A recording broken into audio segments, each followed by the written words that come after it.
究竟你講咗啲乜嘢？可唔可以同同學仔分享下咧？飛機啊！你做乜咁開心啊？乜你唔知咩？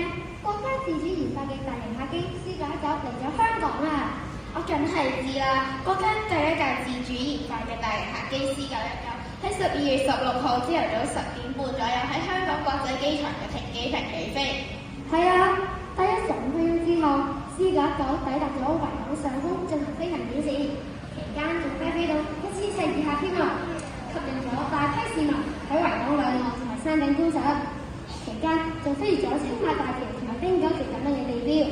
冇錯啊，喺尖沙咀碼頭咧更加率先咁樣遙遙地見到 C919，其後佢仲進入咗南丫島兜圈，等候約20分鐘就見到 C919由西至東嚟到維港同等候嘅市民相見。C919低飛嘅時候，綠色嘅機尾、藍白色嘅機身清晰可見，而喺尖沙咀海旁更加有唔少嘅攝影發燒友同埋飛機迷等候，希望能夠影到 C919進入維港上空嘅照片。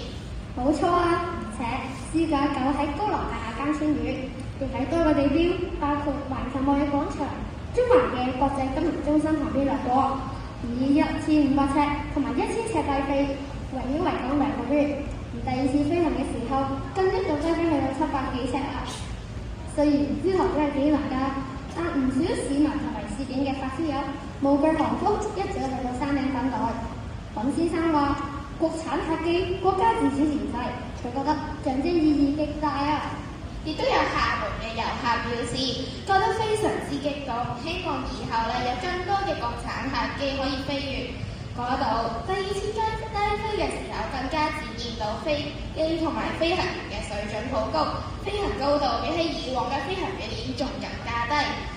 喺尖沙咀碼頭嘅攝影發燒友亦都即刻影低 C919喺維港上空嘅一刻。其實 C919超過60成嘅部件都係由國家自主研製，部分嘅部件例如飛機嘅中樞神經航電系統同埋引擎就係由海外引入㗎啦。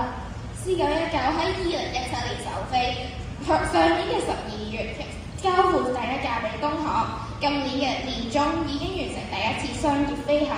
C919喺12月11號交付抵達香港國際機場，並且已經喺12月17號離港返上海啦。既然係咁，上海我嚟啦！你冇走住啊！好啦，非常之多謝兩位同學仔咧，好仔細咁樣